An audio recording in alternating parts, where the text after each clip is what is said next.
우리 하나님 말씀 보겠습니다. 요한복음 19장 1절에서 16절인데 10절부터 16절까지만 함께 봉독합니다. 제가 한 절 읽고 여러분 한 절 읽습니다. 빌라도가 이르되 내게 말하지 아니하느냐? 내가 너를 놓을 고난도 있고 십자가에 못 박을 고난도 있는 줄 알지 못하느냐?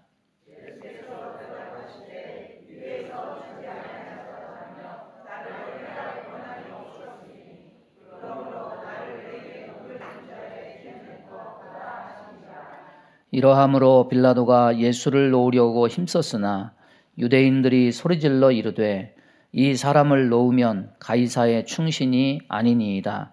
무릇 자기를 왕이라 하는 자는 가이사를 반역하는 것이니이다.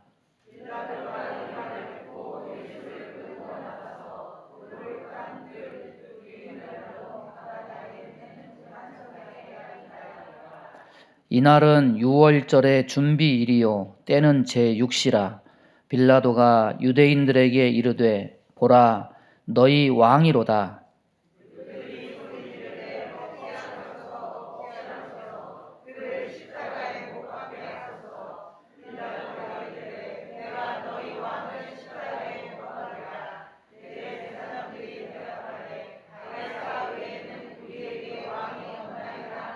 다 같이 합니다. 이에 예수를 십자가에 못 박도록 그들에게 넘겨주니라. 아멘. 봉독한 말씀 가지고 나는 최선을 다했습니다. 이런 제목으로 말씀 전합니다.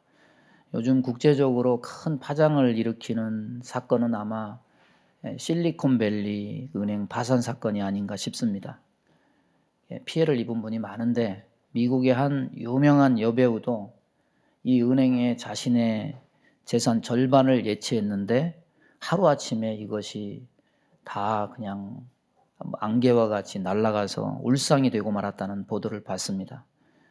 얼마나 원망스럽고 얼마나 괴롭겠습니까? 하지만은 누구도 원망할 수가 없습니다. 왜냐하면 그 은행에 예금을 예치하기로 선택하고 결정한 것은 다른 사람이 아니라 바로 자기 자신이었기 때문입니다. 사람은 누구나 어떤 시점에 이르거나 어떤 사안을 맞닥뜨리게 되면 뭔가를 선택해야 되고 결정해야 되는 입장에 처할 때가 있습니다.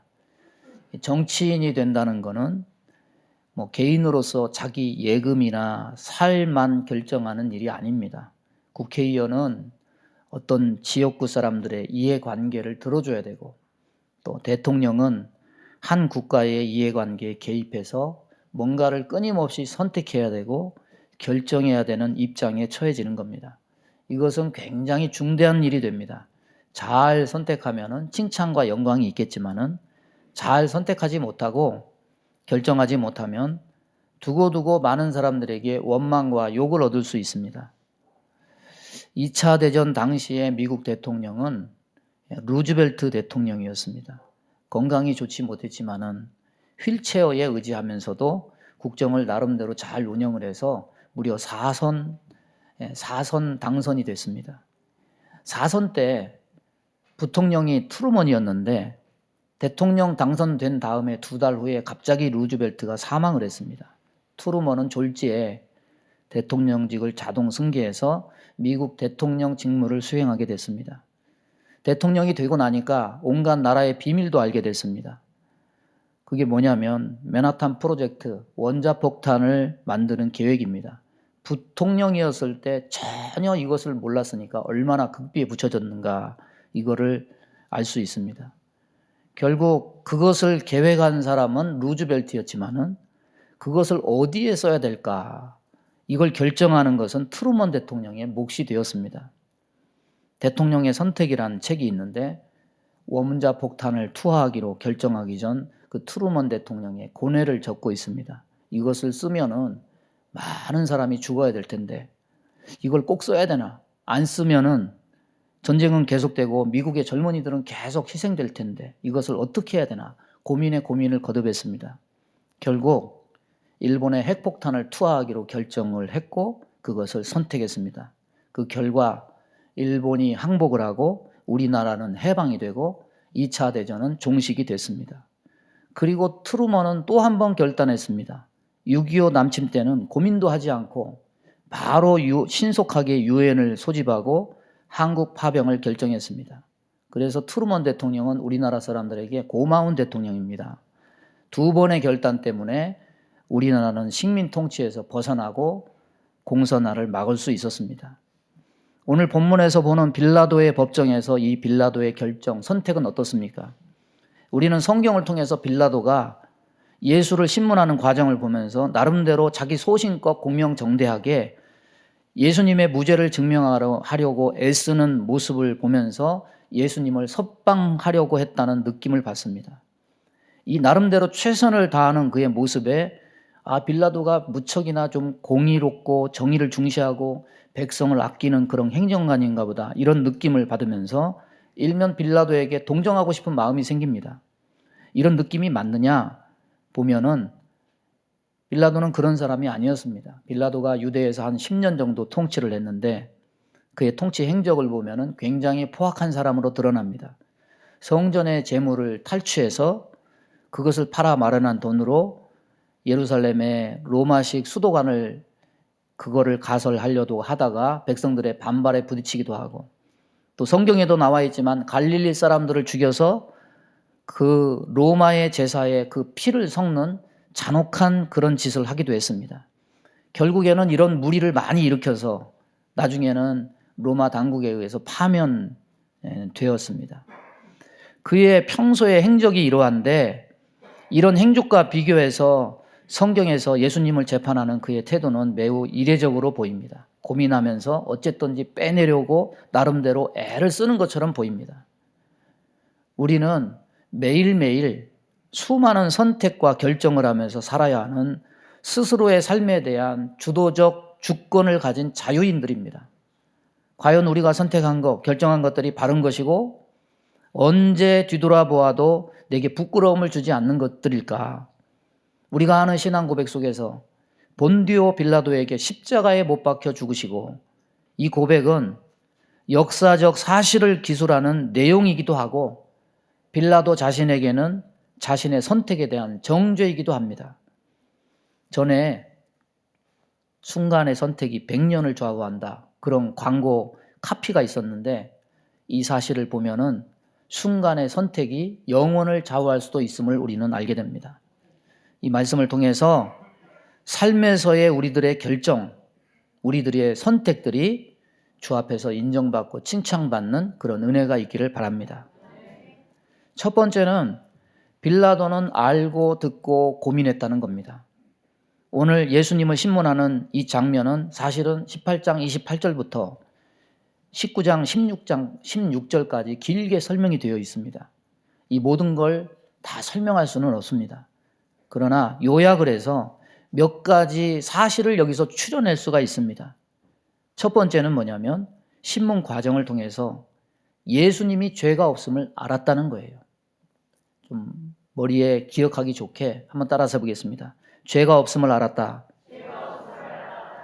산헤드린 공의회에서 대제사장과 그 일파들이 자신들끼리 예수님을 정죄한 제목은 자칭 하나님의 아들이라 이렇게 한 신성모독죄지만은 로마 법정에 고소할 때는 그가 자칭 유대인의 왕이라고 했다고 해서 로마 제국과 황제를 반역하는 반역죄로 고소를 했습니다.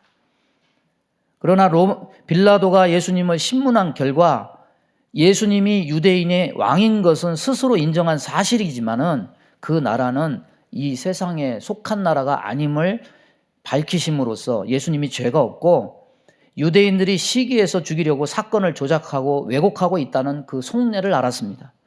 그래서 이 사실을 바탕으로 요한복음 18장 38절에서 나는 그에게서 아무 죄도 찾지 못하였노라 예수님의 무죄성을 밝힙니다. 그리고 무죄한 예수를 풀어주려고 나름대로 유월절 전례를 생각해내고 유월절 특사로 예수를 내놓아 줄 것까지 제시했습니다. 하지만 당황스럽게도 대제사장들의 그 무리의 사주를 받은 백성들은 예수 대신에 바라바를 요구해서 이 빌라도의 생각은 반발에 부딪혀 좌절되고 말았지만 정확한 팩트는 빌라도는 예수가 죄가 없음을 알았다는 거죠. 또 여러분 예수님을 만나는 것에 대해서 보면 베드로와 요한은 배에서 고기를 잡다가 예수님을 만났고, 마태는 세관에서 일하다가 예수님을 만났고, 구레네 사람 시몬은 길 가다가 예수님 십자가를 억지로 지다가 예수님을 만났습니다. 그러나 이 빌라도는 특수하게도 예수님을 재판정에서 재판관과 죄인의 신분으로 만났습니다. 어쨌거나 구약의 모든 선지자들이 말한 그 메시아를 만난다는 것, 그것도 독대에서 만난다는 것은 정말 큰 의미고 큰 영광입니다. 그것도 영광이지만은 무엇보다 값진 것은 그가 예수님에게 수많은 질문을 던져서 신문하는 중에 예수님께로부터 진리에 대해서 분명히 들었다는 사실입니다. 요한복음 18장 37절 보면은 빌라도가 이르되 그러면 내가 왕이 아니냐? 예수께서 대답하시되 내 말과 같이 내가 왕이니라. 내가 이를 위하여 태어났으며 이를 위하여 세상에 왔나니 곧 진리에 대하여 증언하려 함이로라. 무릇 진리에 속한 자는 내 음성을 듣느니라. 빌라도는 예수님을 향해서 진리가 무엇이냐 물었습니다. 진리가 무엇입니까? 요약을 해서 한마디로 말하면 진리는 예수 그리스도십니다. 빌라도는 예수님을 향해서 진리가 무엇이냐고 묻고 그의 대답은 못 들었지만, 그런데 사실 진리가 무엇인지에 대한 대답은 이미 예수님이 빌라도에게 하신 말씀 속에 드러나 있습니다. 내 나라는 이 세상에 속한 나라가 아니다. 내가 그 나라의 왕인데 이 나라를 소개하려고 그 일을 위해 태어났고 이 나라를 소개하려고 왕임에도 불구하고 이 세상에 왔다. 내가 그 나라의 왕이라는 것을 알리는 이것이 곧 진리를 알리는 것이고 진리를 아는 것이다. 진리에 속한 자는 내 음성을 듣는다. 그러니까 빌라도는 진리에 대해서 들었다는 거죠. 따라서 해보겠습니다. 빌라도는 진리에 대해서 들었다. 들었지만 빌라도는 깨닫지 못했어요. 그는 예수님 신문하는 과정 중에 딜레마에 빠집니다. 평소 포악한 빌라도가 쉽게 결정하지 못하고 흔들리게 된 두 가지 이유가 있습니다. 예수님에게 죄가 없다는 사실, 예수님에게 진리에 대해서 들은 후에 빌라도는 두 가지 이야기를 듣고 더 갈등하고 고민합니다. 첫째는 그의 아내의 정갈이죠. 마태복음 27장 보면 저 오른 사람에게 아무 상관도 하지 마옵소서. 오늘 꿈에 내가 그 사람으로 인해서 애를 많이 태웠나이다. 그래서 빌라도는 나름대로 백성들의 동정표라도 얻어보려고 예수님을 처참하게 채찍질한 후에 다시 그들에게 보이면서 말을 했습니다. 그러나 그는 두 번째 이야기를 듣고 더 두려움에 사로잡힙니다.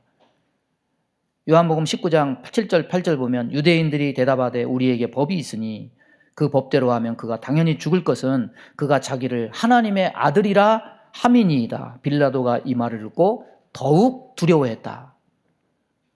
자기 아내의 정갈이 생각났을 겁니다. 빌라도는 유대인들의 말을 듣고 저 옳은 사람에게 아무 상관도 하지 말아야 될 이유를 알게 되었을 겁니다. 그래서 빌라도는 더욱 두려워하면서 다시 예수님을 불러 신문합니다.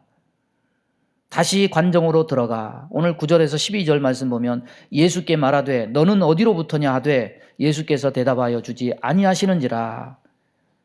여러분, 왜 예수님이 대답하지 않으셨을까요? 여러분, 빌라도는 이미 알아야 될 것을 다 알고 있습니다. 죄가 없다는 사실 알았습니다. 진리에 대해서 이미 들었습니다. 사실 너는 어디로부터냐 질문의 답은 이미 앞에서 하셨습니다. 내 나라는 이 세상에 속한 것이 아니니라. 이제 내 나라는 여기에 속한 것이 아니니라. 빌라도는 예수님의 말 속에 뭔가 예수를 빼낼 단서를 기대해서 질문을 던졌지만, 그러나 예수님께서 빌라도의 질문에 더 이상 대답하지 않으신 것은 알만한 것을 다 알고 있는 빌라도가 이제는 재판정에서 모든 것을 결정할 위치에 있는 그 자신이 스스로 알아서 결정하지 않으면 안 된다는 뜻입니다. 빌라도는 예수를 신문하는 과정 중에서 어쨌거나 예수님의 무죄성을 알았고 진리에 대해서 들었고 예수님을 놓으려고 고민하며 애를 썼습니다. 그러면 자신의 권한을 사용해서 예수님에 대해서 무죄 선언을 하면 돼요. 그러나 어떻게 했습니까? 예수님 앞에 예수님을 놓을 권세도 있고 자신에게 있다. 그렇게 호언해놓고 결국 백성들의 압박에 못 이겨서 굴욕적인 결정을 합니다. 자신이 판단한 대로 예수님이 무죄하다 선언한 것이 아니라 백성의 뜻대로 십자가에 못 박기로 내어주기로 결정했다는 사실입니다. 그렇게 해놓고 그 책임에 대해서 그 백성들에게 책임을 돌리려고 합니다. 여러분, 빌라도의 기회주의적인 성격이 여기서 드러나는 거죠. 오늘 본문에는 나타나 있지 않지만 마태복음 27장에는 손을 씻으면서 뭐라고 얘기합니까? 이 사람의 피에 대해서 나는 무죄하니라. 너희가 당하라. 이 사람에 대해 피에 대해서 나는 무죄하다. 나는 잘못이 없다. 저 사람들 압박 때문에 할 수 없이 내가 그렇게 결정을 한 것이지 나는 내 나름대로 최선을 다했다 이 말이죠. 그러나 위협과 압박이 있었던 것은 사실이라도 저들이 그것을 선택하고 결정한 것은 아닙니다. 무슨 말을 해도 그것을 결정한 자는 누구냐? 빌라도 자신입니다. 자신이 선택해놓고 자신이 결정해놓고 너희가 당하라 그렇게 해서 빌라도에게 면죄부가 주어질 수 없다는 말이죠. 여러분, 책임을 전가하는 모습을 보면 에덴 동산이 떠오릅니다. 하와는 뭐라고 변명합니까? 저 뱀이 나를 꿰어서 그렇게 했습니다. 변명했지만은 선악과 따먹기로 선택하고 결정한 것은 뱀이 한 게 아니에요. 하와 자신이 한 겁니다. 아담 역시 하나님이 나에게 주어서 한 저 여인 때문에 내가 이것을 먹었다고 변명했지만 하와가 주는 선악과를 먹기로 선택하고 결정한 것은 하와가 아닙니다. 하와는 권유했지 결정과 선택은 누가 했느냐? 아담이 한 겁니다. 여러분, 하와나 뱀이나 유혹하고 제시하는 역할은 했을 것이지만은 선택과 결정의 몫은 온전히 자기 자신들의 몫입니다. 우리 시대에 어법이 있습니다. 오늘 제목입니다. 나는 나름대로 최선을 다했어요. 그러면 그 뒤에 오는 말이 뭡니까? 저도 그 이상은 어쩔 수 없다는 말이죠. 최선을 다한 것이 면죄부인 마냥 내미는 그런 어법이 우리 삶에 있습니다. 이 말은 우리 시대에 스스로에게 면죄부를 주려는 그런 행동이에요. 여러분, 오늘날 하나님 앞에선 우리가 어떤 것 뒤에 숨어서 면죄부를 삼을 수 있을까요? 알고도 듣고도 나름대로 고민하면서 애썼다는 것으로 내가 스스로 결정한 사실들에 대해서 나는 내 나름대로 최선을 다했으니까 나는 책임이 없다고 면죄부를 달라고 할 것입니까? 알고 들은 것 나름대로 고민하며 애쓴 것 뒤에 숨고 손을 씻으면서 나는 무죄하니 그 책임은 너희가 지라고 말한다고 해서 책임이 면해지는 것이 아닌 것처럼 우리도 똑같다는 겁니다. 여러분, 2차 대전 때 독일 나치가 유대인들을 죽였습니다.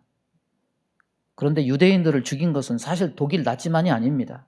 유대인들 색출하는데 협력해서 앞장선 사람들이 독일에 협력한 주변국들입니다.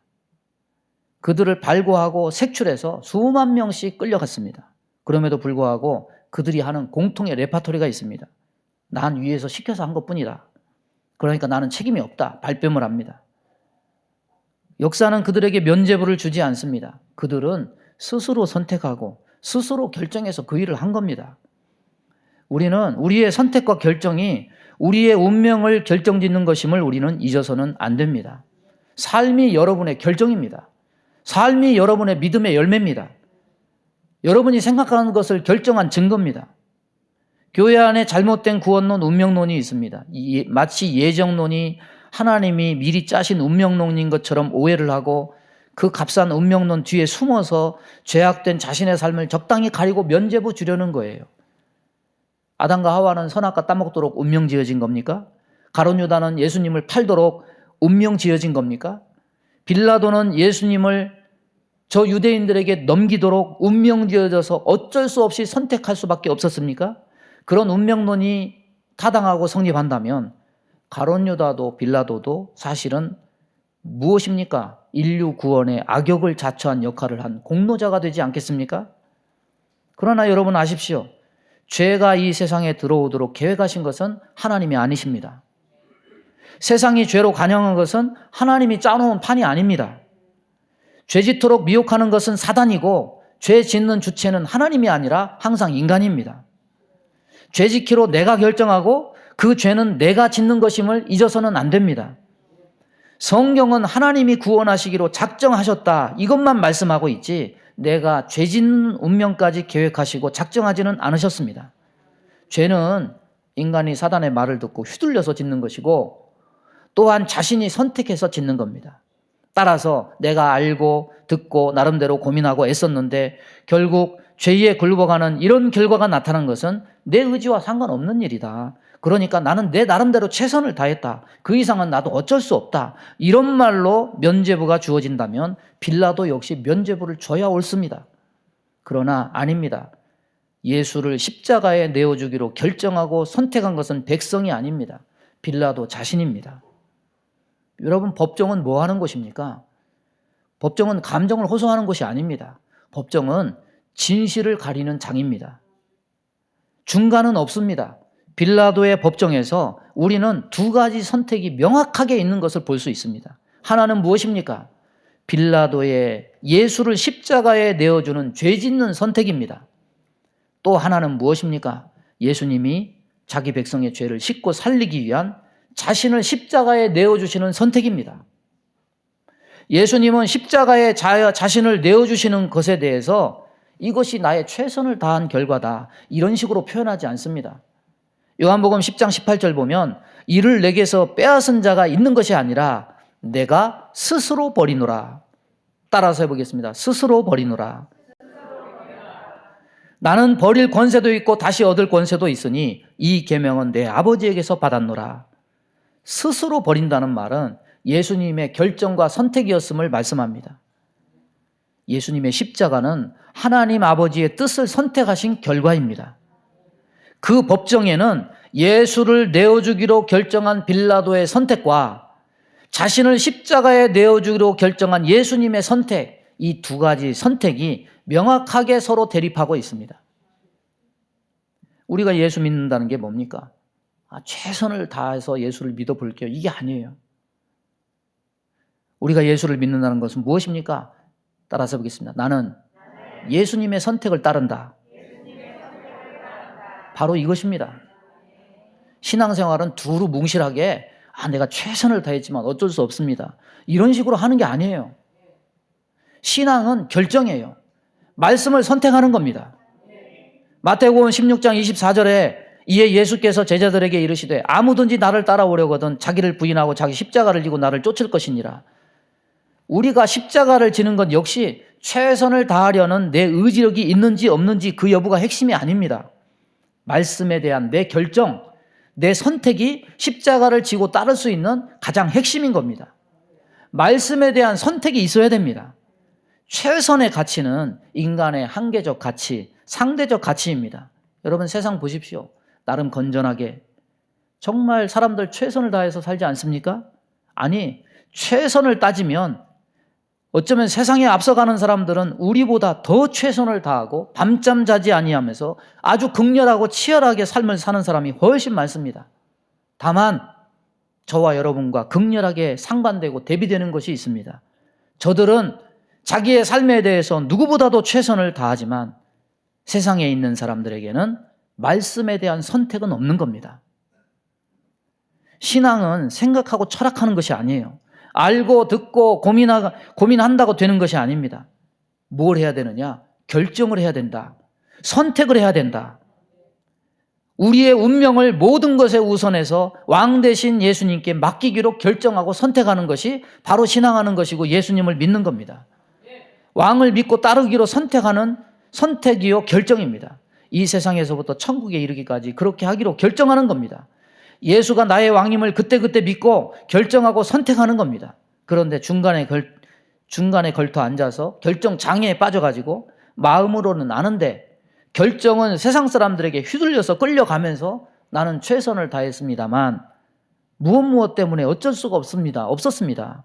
이렇게 계속 결정과 선택을 저 사람들 때문에 하지 못한 것이라고 책임을 전가하는 이 빌라도식의 회피는 자기가 결정했다는 것을 부정하고 싶은 마음이 그 중심에 서 있는 겁니다. 아닙니다. 저 사람들이 한 것이 아니라 그 결정과 선택은 빌라도가 한 것이고 내 삶의 어떤 선택도 그 누가 나를 시켜서 한 게 아니고 내가 한 거예요. 제가 가끔 군대 얘기하죠. 군대 갔을 때 참 막막했습니다. 부대 들어가는 것이 참 두려웠습니다. 주일날만 되면은 교회 가지 말라고 눈치를 줍니다. 가면은 뭐 단계적으로 청소하는 서열이 파괴되니까 다 싫은 거죠. 근데 제 결론은 선택이었어요. 맞아 죽어도 나는 예배는 드려야 되겠다. 선택했을 때 하나님이 나를 거기서 빼서 군생활 반을 군선거를 하게 하셨어요. 인생이 막막한 게 그때만 뿐만이 아니더라고요. 인생은요, 뭐 짜놓은 판이 아니에요. 처음부터 끝까지 다 원하는 대로 설계해놓고 판 짜놓고 사는 사람 아무도 없습니다. 언제나 막막합니다. 그런데 그때마다 어떤 선택을 하느냐, 이것이 제 인생의 가장 중요한 포인트였던 것 같습니다. 외통수에 막히면 뭔가 믿음의 승부수를 던져야 되는 시점이 반드시 있습니다. 그런 때마다 저는 그때 일을 생각하면서 용기를 얻습니다. 여러분, 하나님께 도와달라고 기도합니까? 도와달라고 기도는 하면서 말씀에 서 있는 선택을 안 하면 아무런 일도 안 일어나요. 왜냐? 믿음의 선택이 있어야 하나님도 비로소 움직이십니다. 하나님은 자기 백성을 도우시는 하나님이시지만 결정과 선택을 대신해 주지는 않으십니다. 그 선택은 누가 해야 되느냐? 따라서 해보겠습니다. 내가 해야 된다. 그것이 바로 하나님이 저와 여러분에게 바라시는 믿음의 반응과 태도입니다. 그 결정을 저와 여러분 스스로가 해야 됩니다. 사사기 보면 왼손잡이 에훗이 80년 평화를 가져왔습니다. 에훗이 죽고 나니까 하나님의 백성이 또다시 하나님을 떠납니다. 하나님은 철병거 900대를 가진 가나안 왕 야빈을 일으켜서 20년 동안 이스라엘로 고통을 당하게 하셨습니다. 그때 하나님이 누구를 세우시느냐? 사사 드보라를 세우셨습니다. 드보라는 여자라서 병권을 다룰 수가 없기 때문에 하나님이 드보라에게 바락을 보내서 돕게 하셨습니다. 하나님이 바락에게 하신 말씀이 뭡니까? 내가 너와 함께한다. 너 혼자 가라. 그런데 이 바락이 마음의 불안과 두려움을 떨칠 수가 없는 겁니다. 주저하고 아닙니다. 나는 반드시 드보라와 함께 가야 되겠습니다. 고집을 합니다. 왜 그렇습니까? 바락은 하나님 말씀에 대한 확신보다 불안이 더 컸기 때문 아닙니까? 하나님은 그래도 그의 선택을 존중해 주셔요. 그래, 그러면 드보라하고 같이 가라. 하지만 너는 승리의 영광은 너 자신이 얻지 못할 것이다. 나중에 군대 장관 시스라가 도망해서 피한 헤벨의 아내 야엘에게 그 승리의 영광은 돌아가고 말아요. 바락이 하나님의 말씀을 온전히 신뢰하고 선택했다면 아마 그 최후의 승리의 영광도 그 자신에게 주어졌을 겁니다. 그러나 그는 드보라가 함께 가는 선택과 함께 최고의 영광은 이뤘어요. 하나님은 저와 여러분에게 최상의 영광을 보상을 주시기를 원하시지만 사람들은 때로 자신의 잘못된 선택으로 하나님이 마련하신 최상의 보상을 잃기도 합니다. 우리가 많은 때 바락처럼 불안을 떨치지 못해서 선택을 주저합니다. 망설입니다. 들리는 것 없고 보이는 것 없는 그런 선택이 과연 나에게 무슨 유익이 있겠는가 싶어서 적당히 타협합니다. 그러나 분명한 것이 있습니다. 사단은 선악과를 따먹도록 유혹해놓고 예수를 십자가에 내어주도록 위협해놓고 결과적으로 하와도 아담도 빌라도도 책임져 주지 않습니다. 하지만 하나님은 내가 그의 말씀을 결정하고 선택하면 하나님은 그 선택하고 결정한 사실에 대해서 끝까지 책임져 주십니다. 저는 개인적으로 이런 사실에 대한 확신이 있습니다. 왜? 제가 경험했기 때문입니다.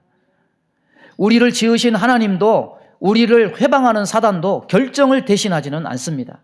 이 결정과 선택에 대한 자율성은 동물의 본능과는 다른 거예요. 하나님이 부여하신 겁니다.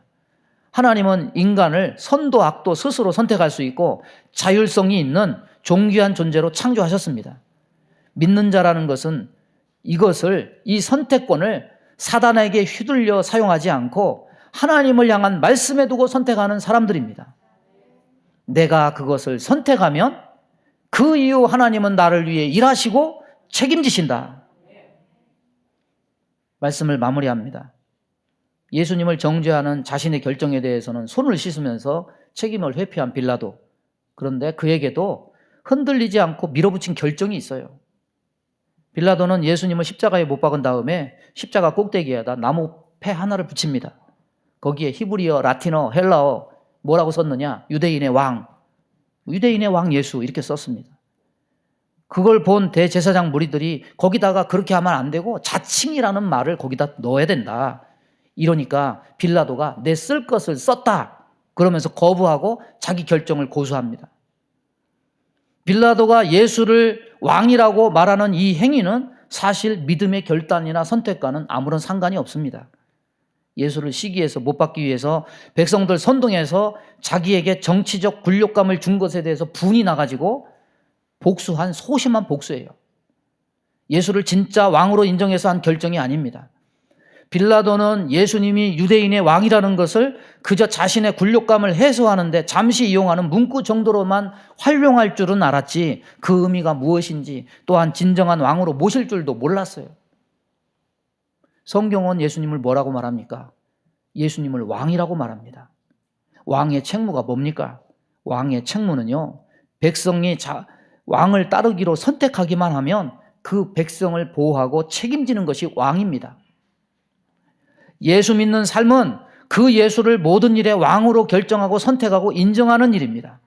십자가를 지신 그 왕을 따르기로 선택하고 결정하면 주님은 왕으로서 우리 모든 것을 책임져 주십니다.